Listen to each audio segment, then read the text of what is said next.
Hola, ¿qué tal, colegas? Muchas gracias por acompañarnos en esta penúltima charla del Centro de Apoyo a la Docencia en el ciclo sobre investigaciones en la educación superior o en investigaciones que tienen algún impacto en la educación superior.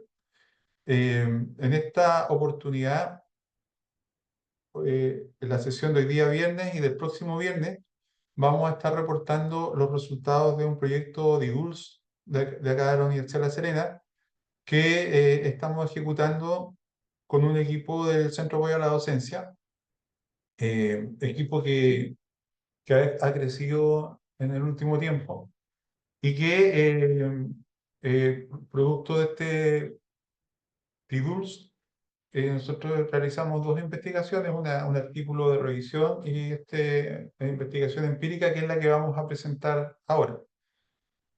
Quienes somos parte del equipo, soy yo que lo lidero. Ustedes me conocen, soy doctor en psicología, soy académico del Departamento de Psicología de la Universidad de La Serena y investigo en emociones, en procesos emocionales, motivacionales, y también tengo otra línea de investigación en formación universitaria. Está Diego, nos acompaña acá en este momento, Diego Álvarez, que también es magíster en psicología, profesor también del Departamento de Psicología, y que suponía que no iba a poder acompañar hoy día a Rodrigo Castillo, del Departamento de Educación, pero que lamentablemente fue convocado a una reunión por el Comité de Autoestudio o por acreditación de las carreras de pedagogía y no pudo estar ahora. También es de parte del equipo Paula Divona, Andrés Rojas, Benjamín Soto y Máximo Amato, ¿ya? Son egresados, estudiantes, o sea, son egresados de psicología y también Máximo y Andrés son estudiantes del magíster en estudios del discurso, ¿ya? Y ellos se sumaron al equipo de investigación en este último año. Les voy a contar, o sea, vamos a exponer la investigación propiamente tal. Ya está dicho que es parte de un proyecto de ULS, ¿ya? Y ahí en la medida que vayamos exponiendo, vamos a contar algunos detalles.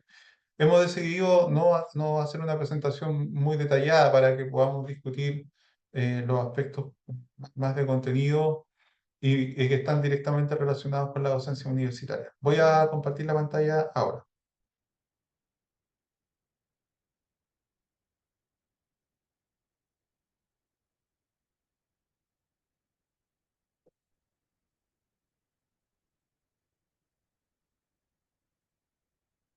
Ya. Espero que ahí se pueda apreciar la, la diapositiva. ¿Se ve, cierto? Bien, el título se llama Aspectos afectivos y motivacionales en el diseño de asignaturas en educación superior, el rol de la satisfacción de las necesidades psicológicas básicas. Y como ya les decía, presentamos Mauricio González y Diego Álvarez. Eh, Vamos a ver primero antecedentes teóricos y empíricos de la propuesta de investigación. Vamos a presentar el problema en sus objetivos, las hipótesis, el método y finalmente los resultados de la discusión y las conclusiones. Partamos con los antecedentes teóricos y empíricos. Eh, Hay un tema que siempre me ha parecido muy interesante como profesor, básicamente, y como psicólogo, es que cuando uno en el contexto de la universidad diseña una asignatura, generalmente se preocupa formalmente de la didáctica, ¿ya? De hacer la trayectoria de aprendizaje que va a seguir el alumno, de cómo mejor le enseño los contenidos, ¿ya? Esto, cómo los presento, con qué tipo de experiencia, ¿cierto? Le presento estos contenidos al estudiante y cómo los evalúo. Pero a veces uno tiene poca conciencia, a veces poco interés también en aquellos procesos que están como en el contexto o en el entorno del proceso de enseñanza-aprendizaje, como son los aspectos socioafectivos, es decir, todo el clima emocional que se produce en el transcurso de una asignatura, los aspectos motivacionales y aquellos aspectos de relación o cómo el profesor se relaciona con los estudiantes o cómo los estudiantes se relacionan entre ellos. La motivación, sabemos que es parte como del protocolo que un profesor se preocupe de motivar a los estudiantes, pero la verdad es que no sé si todos los profesores lo hacen con la misma dedicación, incluso ni siquiera creo que es tan claro qué hago para motivar a los estudiantes. A veces, profesor, al comienzo de una asignatura o al comienzo de una clase, dice algo, una especie de arenga o algo para motivar a los estudiantes, pero no sabemos tampoco si eso es tan efectivo o no, o por qué es efectivo. Al final, para mí por lo menos sigue siendo todavía una incógnita cómo motivar mejor a los estudiantes. Incluso yo he escuchado a algunos profesores que dicen que nosotros ya en la universidad no tenemos que dedicarnos a motivar a los estudiantes porque los estudiantes ya deberían venir motivados, que no es problema nuestro. Eh, También ocurren experiencias afectivas, eh, positivas y negativas, ¿ah? Cuando un alumno se frustra porque no logra entender lo que el profesor dice, por ejemplo, ¿no? O porque le va mal en una primera prueba, o porque el profesor lo trató mal, digamos, o lo miró feo muchas veces, ¿no? Eh, o a veces tienen conflicto entre los compañeros y se generan en el estudiante experiencias afectivas que pueden entorpecer o pueden facilitar su desempeño en la asignatura. Sabemos que la motivación es importante para el logro de los aprendizajes. Sabemos que hay distintos tipos de motivación intrínseca, motivación extrínseca, y sabemos que la motivación intrínseca es mejor, pero ¿cómo logramos que un estudiante alcance o logre un nivel de motivación intrínseca para el aprendizaje? ¿No? Esto también yo creo que en general no todos los profesores tienen claro cómo hacerlo, ¿no? O en base a qué o con qué fundamento se puede establecer un mejor nivel de motivación intrínseca. Actualmente hay un énfasis y sobre todo en la universidad se pone mucho énfasis en que tenemos que hacer un giro a un aprendizaje centrado en el estudiante y que las clases activo-participativas, como por ejemplo la docencia basada en proyectos o la docencia basada en problemas, pueden ser, o la clase invertida, por ejemplo, pueden ser buenas estrategias para lograr que el estudiante se involucre más, ¿cierto? Pero también es verdad que no hay muchos estudios que digan por qué estas clases de tipo activo-participativa deberían o efectivamente producen un mejor compromiso de los estudiantes y un aumento de la motivación. Un buen marco teórico para comprender esto es la teoría de la autodeterminación de Ryan y Deci, o de Deci y Ryan. Es una teoría que ya tiene bastantes años del siglo pasado y que con el tiempo ha ido acumulando mucha evidencia empírica. Eh, Además, es lo suficientemente amplia como para poder comprender o para ser aplicada, no solo en contextos de aprendizaje, también en contextos clínicos, ¿ya? O en contextos de la vida cotidiana, ¿no? Que nos permite entender un poco cómo los seres humanos justamente nos motivamos, ¿no? Para tener un buen desempeño en nuestro entorno.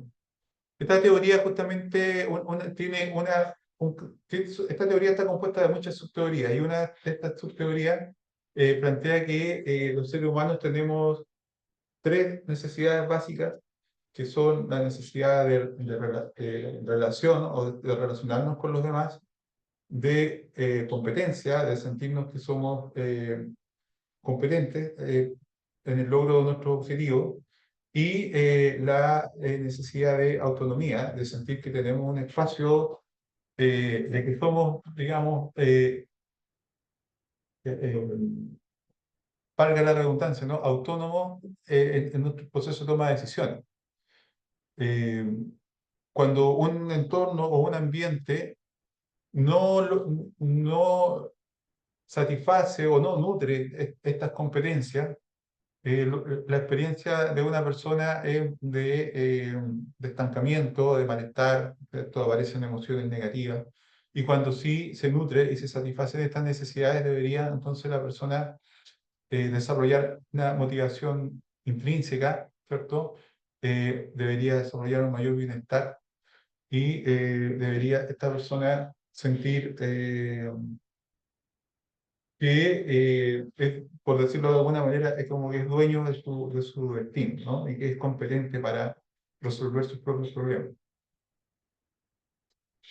Y esto que se puede aplicar a un contexto general, también lo podemos aplicar al contexto de la sala de clase y el diseño de la sala de clase. O sea, en teoría, ¿cierto? Si todo esto que dice la teoría de la autodeterminación es correcto, también podríamos nosotros pensar que si diseñamos una clase, ¿cierto? Para que ésta favorezca, sustente, soporte la satisfacción de las necesidades psicológicas básicas, por lo tanto debería mejorar el rendimiento, o sea, debería mejorar la motivación de los estudiantes, su bienestar y su rendimiento. Entonces, dicho esto, nosotros partíamos desde la base de que actualmente en la educación superior se está haciendo cada vez más difícil contar con estudiantes motivados. O bien ya se hizo muy heterogéneo. ¿Verdad? Tenemos estudiantes muy motivados, pero también tenemos estudiantes que están muy poco motivados. Entonces, esto ya es un problema y un desafío para la educación superior. Eh, también eh, cada vez es más importante y se nos dice, y está así en una serie de políticas, digamos, relacionadas con la educación superior, en la CNA, en la acreditación, de que hay que poner énfasis en el aprendizaje autónomo, en la autonomía de los estudiantes, pero tampoco sabemos mucho cómo hacerlo. ¿No? Y tenemos también como universidades, también por presiones de acreditación, la necesidad de mejorar los indicadores de logros, de aprendizaje, logros de retención, titulación oportuna. Y todo esto está relacionado con lo que habíamos conversado anteriormente, está relacionado con la motivación del estudiante, ¿cierto? Y con su rendimiento. Entonces, obviamente, se requiere profundizar en la comprensión de los procesos motivacionales y afectivos que están en el entorno de una clase para que nos permita, entonces, derivar de ahí después mejores diseños o diseños más complejos de una asignatura que abarque no solo los aspectos didácticos, sino que abarque también los aspectos motivacionales y afectivos. De ahí entonces que el objetivo de este proyecto, o esta investigación, ha sido, eh, o en general lo que queremos saber es en qué medida estas variables afectivas, motivacionales, y la satisfacción de necesidades psicológicas básicas permiten efectivamente diferenciar entre asignaturas que son percibidas por los estudiantes como más motivadoras o menos motivadoras, y también ver si a partir de los datos podemos explicar algún tipo de modelo que relacione causalmente estas variables, ¿cierto? En una secuencia que tenga coherencia teórica tanto con o sea, que tenga consecuencia lógica, que tenga coherencia lógica tanto con la teoría como con la evidencia empírica que hay acumulada hasta el momento. Entonces, los objetivos específicos serían comparar eh, las distintas variables como satisfacción de necesidades psicológicas básicas, afectividad positiva, afectividad negativa y rendimiento entre asignaturas que son percibidas como más y menos motivadoras durante el semestre. Y dos, evaluar los efectos directos e indirectos de un modelo de sendero de las relaciones entre la satisfacción de necesidades psicológicas básicas, la motivación, la afectividad y el rendimiento. Nuestras hipótesis son, por un lado, para el primer objetivo o relacionadas con el primer objetivo, que a partir de la teoría de la autodeterminación, ¿cierto? Las asignaturas percibidas como más motivadoras generarán mayor afectividad positiva, menor afectividad negativa, mayor satisfacción de necesidades psicológicas básicas y tendrán un mayor rendimiento que las asignaturas menos motivadoras. Y la satisfacción de las necesidades psicológicas básicas tiene un efecto sobre la afectividad y a través de esta sobre la motivación. Y la motivación va a tener un efecto sobre el rendimiento, tal como se muestra en esta figura. ¿Ya? Aquí está la satisfacción de las necesidades psicológicas básicas que afectan a la afectividad positiva y a la afectividad negativa. Estas dos van a afectar a la motivación, de manera que las necesidades psicológicas básicas indirectamente a través de la afectividad aumentan la motivación y la motivación va a aumentar el rendimiento. Le dejo la palabra a Diego ahora que va a hablar sobre el método. Bien, en primer lugar, para que podamos entender con quiénes estuvimos realizando la investigación, los participantes de este estudio fueron estudiantes de una universidad estatal regional, ya 148 estudiantes, de los cuales participaron tanto estudiantes de primer año como de cuarto año. Ya quisimos hacer esta distinción entre los años que estaban cursando, ya para ver esta comparación entre los estudiantes que entran a la universidad y versus los estudiantes que ya tienen tiempo en la universidad y que han pasado por distintas experiencias. Entonces, nos surgió esta idea de hacer esta comparación entre los años, ¿ya? Ustedes pueden ver de que un poquito más de la mitad de estos participantes pertenecían a primer año, mientras que el otro porcentaje eran de cuarto, ¿ya? Dentro de las características más sociodemográficas, podríamos encontrar de que el 37,8% eran hombres, mientras que un 58,8% eran mujeres. Y también hubieron algunos estudiantes que no quisieron indicar el género con el que se identificaban. También la edad media o el promedio de edad que se pudo encontrar fue de aproximadamente unos 21 años, ¿ya? Y oscilaba esta edad entre los 18 y 35 años, ¿ya? En cuanto al diseño y procedimiento, eh, cabe destacar que este es un diseño no experimental, ya transversal con un alcance explicativo, más que nada en base a todos los análisis que queríamos realizar, ¿ya? Se aplicaron instrumentos en un solo momento a través de un formulario de Google, ¿ya? Estos instrumentos estaban dentro de una batería y inicialmente se hizo una difusión a modo general a través de medios virtuales y luego se hizo una aplicación presencial para poder también generar un poquito más de alcance, ¿ya? Y dentro de este formulario, donde aparecían los instrumentos que utilizamos, se dividía en dos áreas, por así decirlo. Una primera área que preguntaba por la asignatura menos motivadora y una segunda por la asignatura más motivadora. Ahora, cabe destacar de que no se les solicitó tampoco a los estudiantes que identificaran con nombre la asignatura, solamente que para responder las preguntas que estaban a la base de los instrumentos, mentalizaran un poquito y recordaran la experiencia del semestre anterior, de cuál fue la asignatura que menos les motivó, respondieran las preguntas y los instrumentos, mejor dicho, que venían a continuación, y luego en una segunda parte pensaran en la asignatura del semestre anterior que más les motivaba y luego siguieran respondiendo las preguntas de los instrumentos posteriores. Dentro de los instrumentos que utilizamos en esta investigación, preguntamos respecto a la motivación percibida. En ese sentido, se le aplicó una pregunta en la cual los y las estudiantes tenían que responder de 1 a 10 qué tanto les motivaba la asignatura menos motivadora y también de 1 a 10 qué tanto les motivaba la asignatura más motivadora del semestre anterior. Para evaluar lo que era la intensidad afectiva, en realidad lo que hicimos fue una pequeña adaptación de la escala PANAS, ya que mide todo lo que tiene que ver con afectividad tanto positiva y negativa, con 6 ítems o 6 reactivos que apuntaban a un afecto positivo. Ahí ustedes pueden leer que teníamos las emociones de felicidad, sorpresa, interés, entusiasmo, confianza y satisfacción.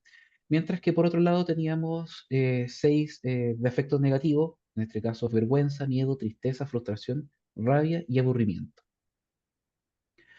Junto a estos dos instrumentos también aplicamos una pequeña escala que evaluaba la satisfacción de las necesidades psicológicas básicas, ¿ya? Todo esto en el marco de lo que se planteaba anteriormente de la TAD, ¿ya? La teoría de la autodeterminación. Esta escala fue construida por nosotros, ahí nosotros realizamos no una adecuación, pero sí abordamos las tres necesidades psicológicas básicas que están planteadas en esta teoría y desarrollamos unos ítems que apuntaban derechamente a estas necesidades. Y también para poder medir lo que era el rendimiento académico, se les preguntó un autorreporte de las notas, o el promedio de notas, mejor dicho, de las asignaturas menos motivadoras y también el promedio de notas de las asignaturas más motivadoras. ¿Ya? En cuanto a los aspectos éticos de la investigación, la recolección de datos fue totalmente anónima, ya los estudiantes no daban ningún tipo de información que pudiera ser utilizada para identificarlos, ¿ya? Y también no se podía identificar qué asignaturas estos estudiantes estaban haciendo referencia con las respuestas entregadas, ¿ya? Previa, obviamente, a la aplicación de la batería de instrumentos, se presentó un consentimiento informado, el cual siguió los lineamientos planteados por el Comité de Ética y más que nada para asegurar todo lo que tiene que ver con los resguardos éticos a nivel general, ¿ya? El uso de la información que se iba a utilizar. Y bueno, cabe decir de que al estar dentro de un proyecto de IDULS, necesitábamos también con la aprobación del mismo Comité de Ética Institucional, ¿ya? El cual, al revisar nuestro proyecto, se hicieron algunas sugerencias, las cuales fueron incorporadas y luego contamos con la aprobación total de la investigación. Bien, ahora vamos a ver los resultados principales del estudio. El primer objetivo era, en el fondo, comparar algunas variables como la satisfacción de necesidades psicológicas básicas, afectiva positiva, afectiva negativa y rendimiento entre las asignaturas que habían sido percibidas por los estudiantes como las más motivadoras y menos motivadoras. También habíamos, en un ítem, en un instrumento, un solo ítem, habíamos pedido que el estudiante nos dijera qué tan motivadora una escala de 1 a 10 era ¿cómo se llama? Su percepción de la asignatura para corroborar nada más, ¿cierto? Esto de que una asignatura era percibida como más motivadora y menos motivadora, para tener una medida un poquito más graduada, digamos, de la motivación. Ya, como ustedes pueden ver acá en esta tabla a la izquierda, que está resaltado con amarillo, esta es la significación, ¿cierto? De cada una de las comparaciones que se hicieron con una prueba de este student.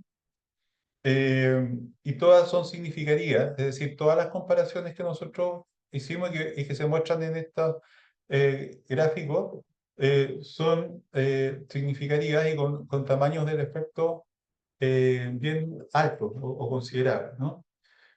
Claro, esto más que nada lo primero que está acá es lo que obviamente nosotros esperábamos, ¿cierto? Que los estudiantes que estaban focalizados en la asignatura menos motivadora tenían un puntaje mucho menor de motivación que en la asignatura más motivadora. No es ninguna sorpresa, digamos, lo raro hubiera sido que no hubiese salido así. Pero acá, en la intensidad de emociones positivas, en la asignatura menos motivadora también tenemos mucha menos intensidad de emociones positivas, ¿cierto? Y en la asignatura más motivadora tenemos más. O sea, en las asignaturas más motivadoras los estudiantes durante el semestre experimentaron mayor intensidad de emociones positivas. Y al revés, en emociones negativas, ¿cierto? Experimentaron mucha menos intensidad de emociones negativas, ¿cierto? En las asignaturas consideradas más motivadoras que en las menos motivadoras. En la satisfacción de necesidades psicológicas básicas también percibieron que habían podido satisfacer mucho menos sus necesidades psicológicas básicas, ¿cierto? En las asignaturas menos motivadoras, pero mucho más en las más motivadoras, tal como se esperaba, y también tal como se esperaba en cuanto al promedio, ¿cierto? Tenemos en las asignaturas menos motivadoras un promedio mucho menor que en las asignaturas más motivadoras. Eso va absolutamente, entonces, en la línea de lo que nosotros esperábamos teóricamente. Y respecto al PAT análisis, eh, no encontramos exactamente el mismo modelo que habíamos propuesto teóricamente. El modelo que pudimos validar fue una pequeña variación que también tiene harto sentido teórico, ¿ya? Esto que está acá es la satisfacción de las necesidades psicológicas básicas que tiene un efecto directo sobre el afecto positivo, ¿ya? Acá, y que también tiene un efecto directo sobre el afecto negativo. Claro, porque esta relación es inversa, ¿ya? Esta relación es positiva, esta relación es negativa. Y también encontramos, y esta es la diferencia con el modelo anterior, que la satisfacción de necesidades psicológicas tiene un efecto directo sobre la motivación. Esto obvio, también la teoría lo dice. Nosotros lo habíamos eh, obviado pensando que la satisfacción o sea, el efecto sobre la motivación era mediado por la afectividad. Pero ahora sabemos que, no, que tiene un efecto directo, ¿cierto? Y que también tiene un efecto indirecto a través del efecto positivo y del efecto negativo. Esto es un dato súper interesante. Lo que ya sabíamos y que también esperábamos porque la literatura previa lo ha mostrado, que la motivación tiene un efecto positivo sobre el aprendizaje. O sea, sobre el logro, sobre las notas, el rendimiento. Y lo que nos sorprendió fue que encontramos que un menor efecto negativo, ¿cierto? Tiene un efecto positivo en la nota. O sea, a menor efecto negativo, mayor rendimiento. Pero no hay un efecto del afecto positivo sobre el rendimiento. ¿Ya? Esto es interesante y esto también es algo que es relevante poder tratar de constatar en estudios previos, o sea, en estudios posteriores, ¿no? Deberíamos ver que este modelo se mantiene. ¿Y por qué eventualmente el afecto negativo, ¿cierto? Eh, no tiene un efecto directo sobre el rendimiento. O sea, tiene, perdón, un efecto sobre el rendimiento y no el afecto positivo. Eh, Probablemente el afecto negativo tiene un mayor poder inhibidor, ¿no? Un mayor poder inhibidor eh, de el proceso mismo de aprendizaje. ¿No? Pero tomado todo esto en conjunto, los dos resultados que hemos mostrado, se ve como estas variables socioafectivas, si ustedes quieren llamarlo así, eh, están jugando un papel súper importante también en el rendimiento. No quiere decir que la didáctica o el diseño de las clases no sea importante, sí lo es, por supuesto. Pero hay otra capa más, ¿cierto?, que tiene que ver con aspectos que a veces no son tan visibles en la sala de clases y que están jugando un rol súper importante y que y sobre todo en la educación superior es necesario que los revisemos. ¿Mm? Aquí no hemos querido meternos mucho en los aspectos más técnicos y estadísticos de los análisis, ¿ya? Para no ocupar tanto tiempo en eso. ¿Ya? Pero cabe decir que este modelo cuenta con todos los indicadores de ajuste acá abajo eh, satisfactorios, digamos así, para validar así tal como está planteado. Y ahora bien, vamos a pasar a las conclusiones con Diego. Bien, en realidad, muy en concordancia con lo que ya hemos visto en los resultados, eh, a modo de conclusión, pudimos llegar a que las asignaturas que son percibidas como más motivadoras, ¿ya? Satisfacen en mayor medida tanto las necesidades psicológicas básicas de los estudiantes. De igual manera, esta, percibir una asignatura más motivadora, va a generar mayores experiencias de efectos positivos y obviamente en contraposición menores experiencias de efectos negativos, como lo que veíamos en el modelo anterior, ¿ya?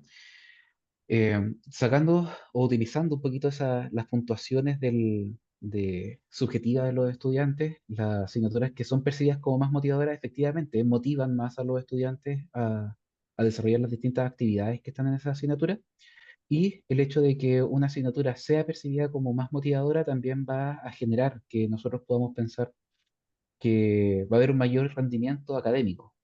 Mm, y por otro lado, la evidencia empírica que se pudo demostrar anteriormente es coherente y concordante con nuestra hipótesis, la hipótesis presentada hace un ratito atrás, ¿ya?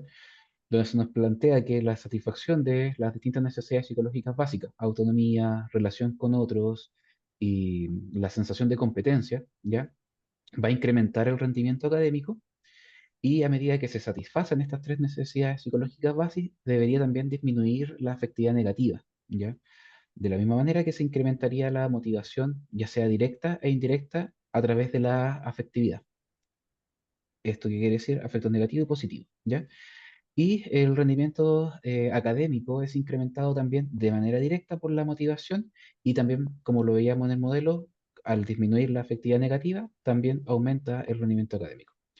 Para el diseño de una asignatura, entonces, ya a modo de conclusión, creemos que es necesario poner atención en estos aspectos también a modo general, pero también en en los aspectos afectivos, relacionales y formativos, principalmente para que estos aspectos puedan favorecer la satisfacción de estas necesidades psicológicas básicas, ¿ya?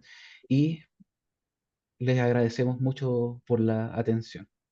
Ahora sería ideal que pudiéramos tomar un poquito más de tiempo para discutir los resultados y las implicancias que han podido ver en nuestra investigación. Os queda abierto entonces para que todos hagan preguntas, comentarios, reflexiones, críticas. Recibimos cualquier tipo de aporte.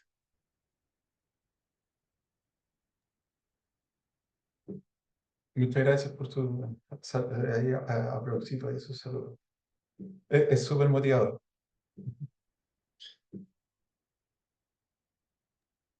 Eso permite que se satisfaga esa necesidad de relación.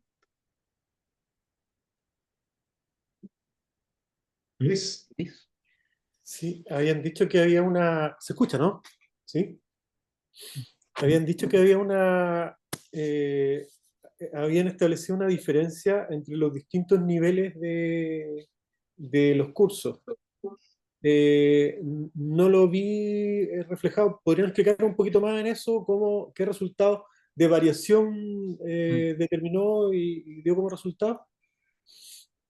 no, o sea, hicimos los análisis y todo, no lo incluimos ahora porque no fue tan relevante. La verdad es que Ah, ya, no hubo ya, tanta diferencia entre los niveles. ya. En general, no hay tendencia que se repite con otros estudios, que los estudiantes parten muy motivados y tienden a desmotivarse un poquito en niveles, digamos, superiores, ¿ya? Pero no, Sí, nada ¿sabes tan por qué? concluyente.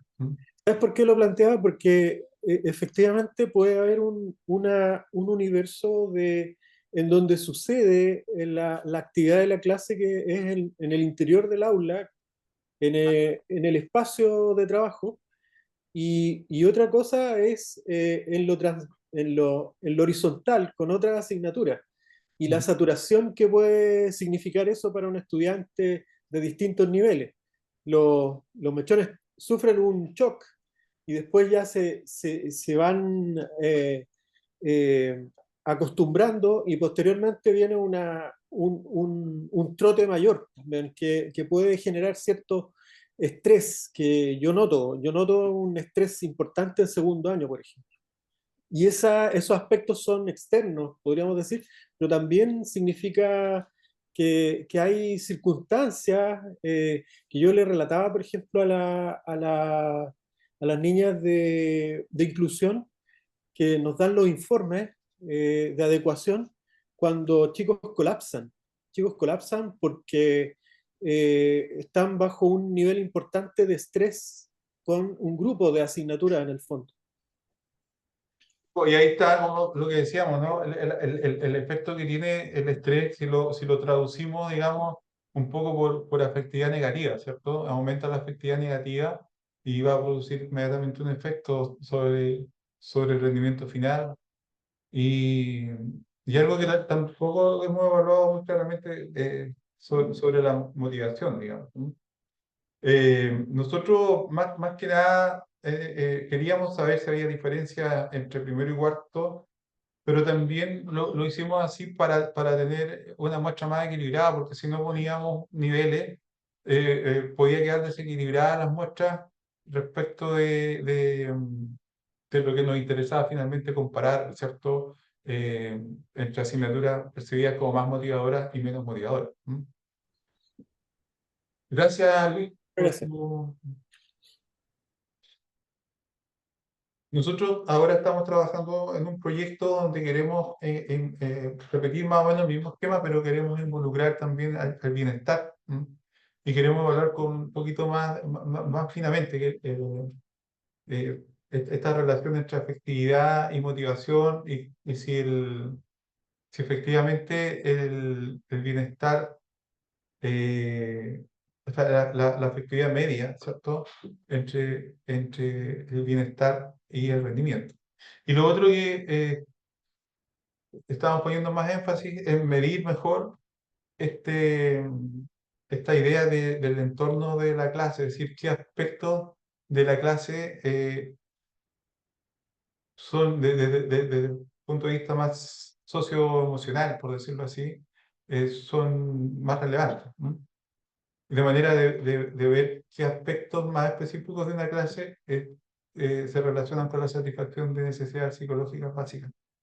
Eh, a mí me parece súper interesante la teoría de la autodeterminación, porque creo que como profesores o como académicos nos da un marco bien potente para poder comprender procesos motivacionales en los estudiantes que de otra manera no logramos comprender, digamos, que de otra manera no logramos visualizar.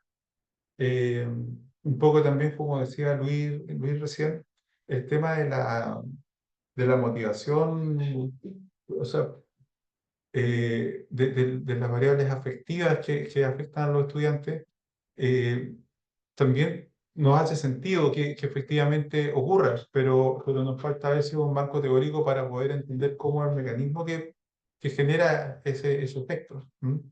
Así que me parece que puede ser una herramienta súper interesante para, para generar investigaciones, pero también para posteriormente, que es el objetivo final, poder generar sugerencias, recomendaciones, o diseñar derechamente algún tipo de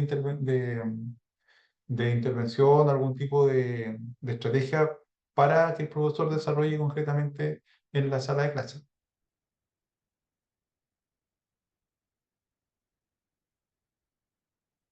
Pedro, Hola, hola. Oye, disculpen que no prendo está medio resfriadito, pero Estoy enfermo. sí, sí. Me agarré una gripe. ¿Sabes qué? Viendo la presentación de ustedes, creo que un poco lo último que tú dijiste es un elemento clave, ¿ah? O sea, si partimos de la base que la satisfacción de necesidades básicas, necesidades psicológicas básicas, tiene un tremendo impacto en la motivación, en el rendimiento, hay como una cadena ahí de situaciones que se van concatenando. Habría que preguntarse qué es lo que hace que una asignatura en particular satisfaga esas necesidades básicas de los estudiantes. O sea, cuáles son los dispositivos, los procedimientos, los formatos de una asignatura que hacen que el estudiante sienta que a través de esas actividades, a través de lo que va ocurriendo, supongo que tanto en términos de conocimiento como en actividades prácticas, va generando este impacto, ¿no es cierto?, para que él pueda evaluar y concluir, ¿no es cierto?, que efectivamente en esta asignatura siente que sus necesidades básicas están siendo mejor satisfechas, en oposición a otra en la que eso no ocurre. Entonces, esa sería la pregunta, ¿no? ¿Qué es aquello? Ahora, no sé si ustedes revisaron algo de las teorías de algunos autores que han venido trabajando hace ya bastante tiempo en lo que se llaman los métodos experienciales de enseñanza-aprendizaje, ¿no? Quiero decir que hay un elemento que tiene que ver con la participación activa, ¿no? Que el estudiante se involucre efectivamente y en ese contexto de la asignatura, entre comillas, practique la autodeterminación, por ejemplo, ¿no? Eh, que esa experiencia vivida allí sea significativa para él o para ella, ¿no?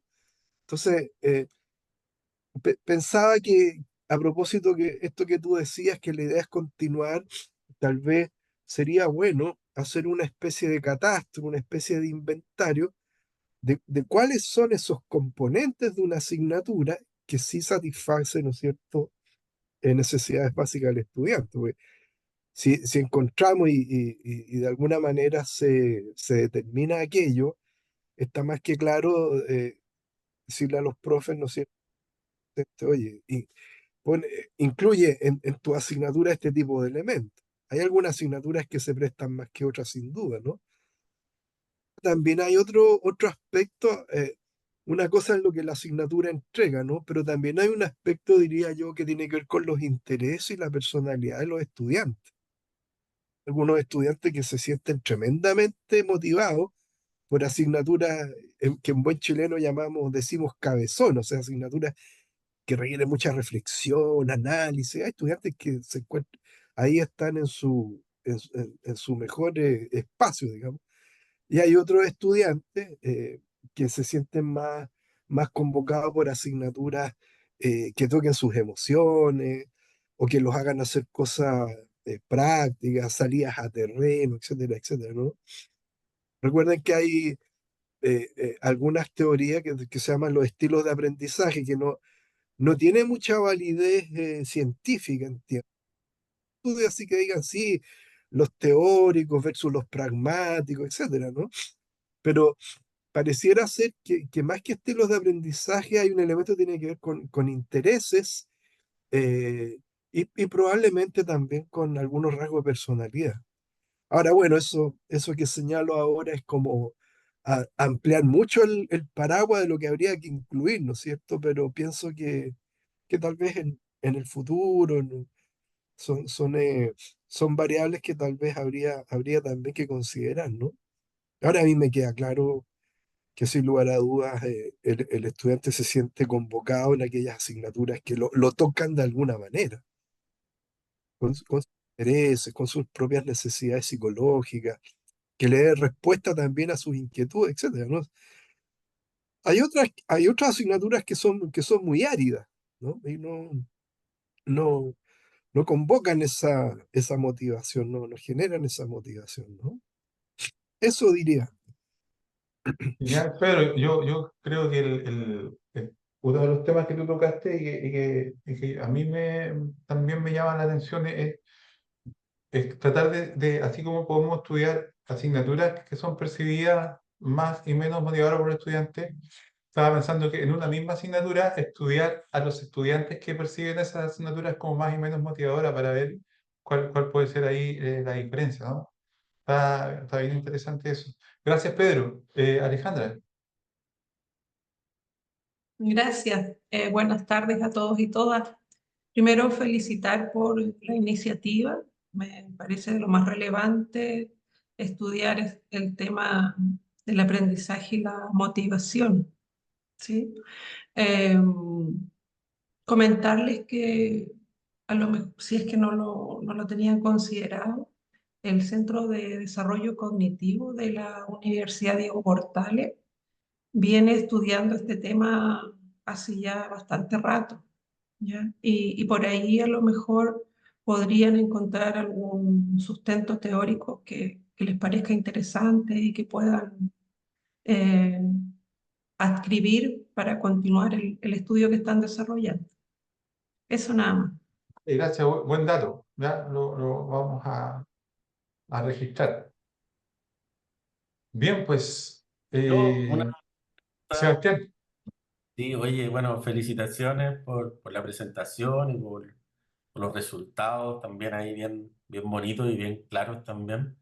Yo, más que el estudio, pensando como en las proyecciones, a partir de esta información, ¿ustedes creen que es posible que estos hallazgos se puedan, por ejemplo, aplicar o que existe alguna manera de implementar esto después en los profesores para que en el fondo se pueda mejorar realmente el rendimiento de los estudiantes? eh, a ver, voy a especular un poco, no sé bien, por la experiencia. A ver, mira, la próxima semana tenemos la segunda parte de esto, en que el equipo ahí está Paula, ¿cierto?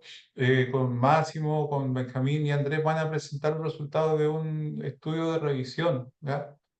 Donde miramos varios, como muchos artículos que abordan también o sea, el estudio de revisión es sobre las necesidades psicológicas básicas en el contexto de la educación superior. Y ahí aparecen artículos que buscan identificar con un poquito más de detalle estos aspectos eh, que implican, digamos, cómo mejorar el diseño de una clase. Le llamamos así nosotros. Ahora, lo primero yo creo para apuntar a responder lo que tú dices es identificar mejor. Yo creo que en la medida que tengamos más claro el modelo, la evidencia empírica para el modelo, podemos apuntar a cuáles son las variables clave que podrían impactar en en el logro de los aprendizajes de una clase. Y después recién poder proponer estrategias o tips, si se quiere, ¿no? Un listado ahí de tips bien concretos que los profesores puedan aplicar. Con eso se facilitaría mucho que los profesores puedan introducirlo. No sé, en el contexto de la universidad me puedo equivocar mucho y probablemente me voy a meter en problemas por lo que voy a decir, pero a, a- a los profesores en general, ahora los que están ingresando, les piden que hagan un diplomado en educación superior. ¿M?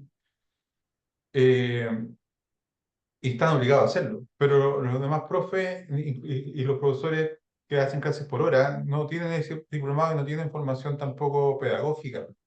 Entonces es súper urgente o necesario que lo hagan. Pero yo creo que va a depender de las políticas institucionales en las universidades que finalmente lo hagan o no. Porque con todo el tiempo que hemos tenido ahora digamos, de presión de la CNA para mejorar todos los procesos de formación, aún así yo no veo mucha motivación en los profesores, en quienes no son profesores, digamos, ¿no? O sea, que no tienen formación de profesor, de que eh, de alguna manera se motiven o se abran a poder aprender. En general, porque el profesor no tiene o declara no tener tiempo tampoco para estar aprendiendo este tipo de cosas, entonces le resta importancia. Por ahí, la importancia de esta investigación es primero contar con datos, con evidencia que permita ir sensibilizando, y yo le tengo más esperanza a que impacte en quienes toman decisiones políticas en las universidades y que eso a su vez pueda establecer alguna línea base para que los profesores puedan formarse. Ahora, obviamente siempre hay profesores que están súper motivados y que les gusta hacerlo mejor y que van a querer aprender por su propia cuenta y todo, pero sí, en términos generales de promedio, yo creo que va a depender más bien de las políticas institucionales que de la propia motivación del profesor. Bien, gracias. Vale. Bien, pues, ahora sí, Luis. Sí, no quería dejar pasar una pequeña duda que me surge y que sería súper interesante que la desarrollaran un poquito más. Sobre las competencias, estamos en una institución que forma por competencias, nosotros formamos por competencias. Intentamos alcanzar resultados por competencia y para eso la motivación es clave, para que efectivamente, como dice el punto ahí, se sientan competentes. Y eso tiene que ver también con los aspectos que señalaba don Pedro sobre los rasgos de personalidad y sobre qué tanto control sienten que pueden llegar a tener los estudiantes de su propia autonomía y su propia capacidad para aprender. Y ahí creo que surgen los estímulos que puedan dar como retroalimentación los maestros, que ese es el desafío. Me parece que ahí está el esquema más o menos que podríamos seguir. Sí, buen punto. Ahora, obviamente que hay o sea, sobre el concepto de competencia habría que ver de dónde se sitúa, porque el significado puede ser bastante distinto. Por ejemplo, la teoría de la autodeterminación, la necesidad de competencia tiene que ver con un, un rasgo, digamos, o una característica de las personas que nos impulsa a desarrollar nuestra propia capacidad, digamos, a desarrollar al máximo nuestras capacidades, como algo que nace desde nosotros mismos, digamos. ¿Ah? Si no lo hacemos, nos sentimos estancados, nos sentimos aburridos. ¿M? Pero lo que nosotros podemos, el camino, la ruta que nosotros podemos seguir para desarrollar nuestra competencia depende también de nosotros mismos, digamos, y no necesariamente de lo que en una asignatura el profesor nos diga que tenemos que aprender. O sea, para aprender algo en una asignatura y sentir que eso satisface la necesidad de competencia, el profesor tendría que buscar la conexión entre el estudiante y lo que él quiere y busca o su proyecto de vida con aquello que está aprendiendo en la universidad. Eso es una cosa. Y por otro lado, la competencia en el contexto de la universidad eh, eh, ya parte con el problema de que no hay una realidad de qué se entiende exactamente por competencia, ¿no? Esta mezcla de habilidades, conocimientos, destrezas, etcétera. Y en muchos planes de estudio se declara o se dice que se forman competencias, pero en el fondo se está, en las asignaturas lo que se están abordando son logros de aprendizaje.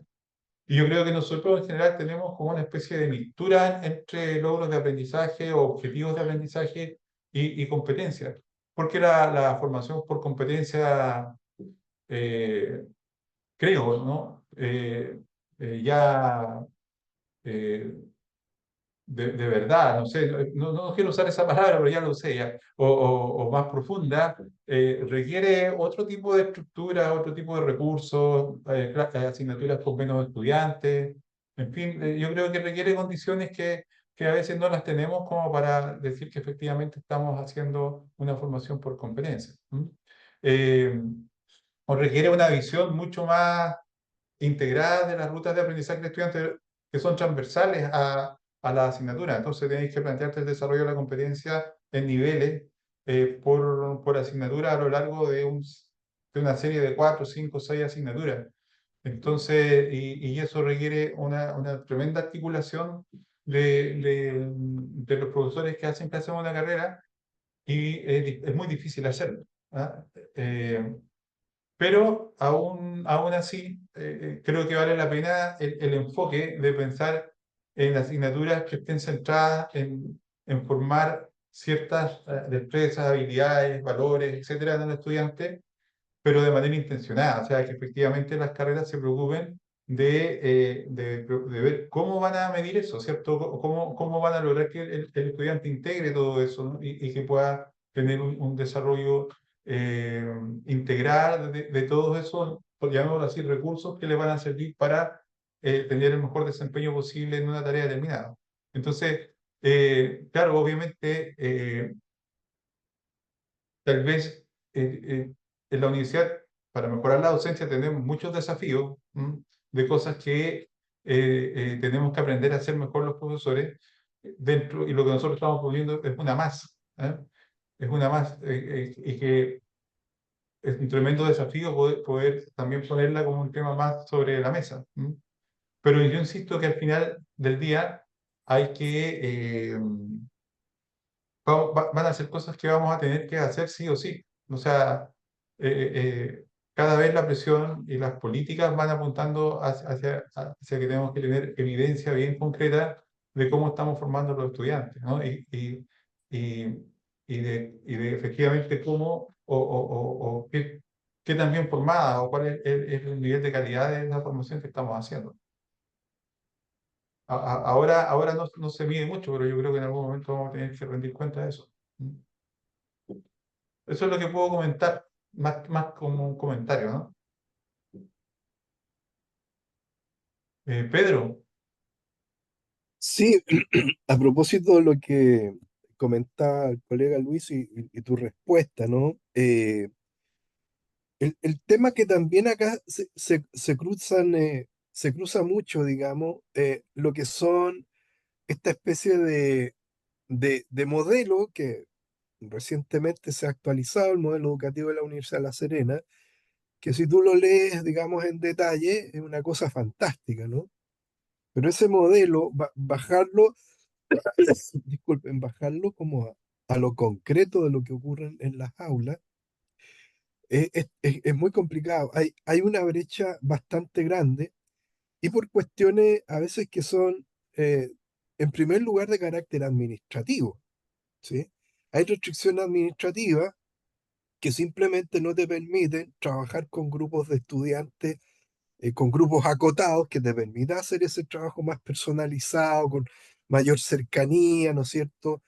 Movilizar ahí la autonomía, todo, un poco lo que hemos estado hablando, ¿no? Entonces se impone la lógica administrativa y que deriva también de una cierta mirada economicista, que hay ciertas cosas que no podemos hacerla porque rompen con nuestros equilibrios económicos y todo aquello, digamos.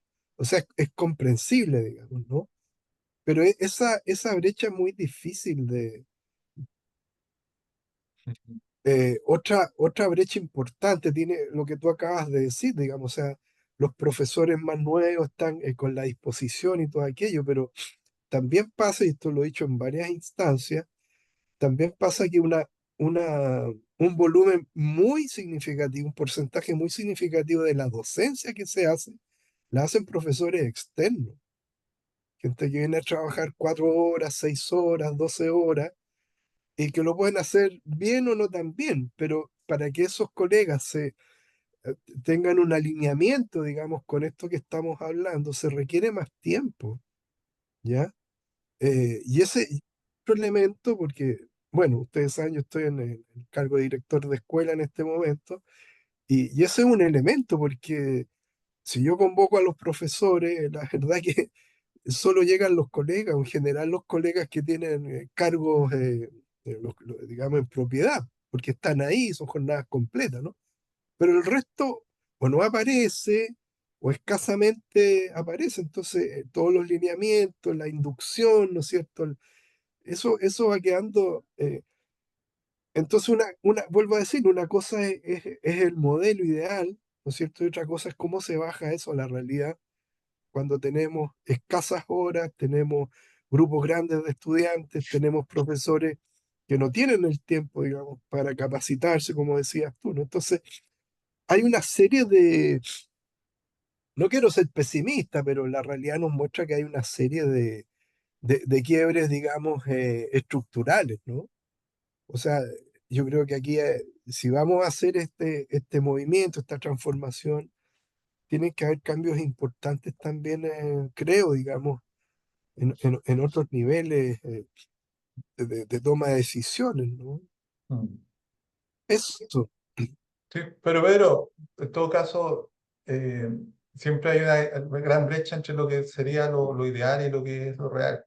Y aún así, igual se avanza y igual se hacen cosas, ¿no? Yo por lo menos No, soy, seguro. soy del grupo que nunca estoy conforme con nada, pero también Yo siento que tampoco. igual la cosa avanza y se hacen cosas, igual se logran cosas. Y creo que esa mirada tampoco hay que perderla, para equilibrar un poco, sin ser autocomplaciente, pero hay que tratar de tener ese equilibrio también. Pero comparto lo que tú dices.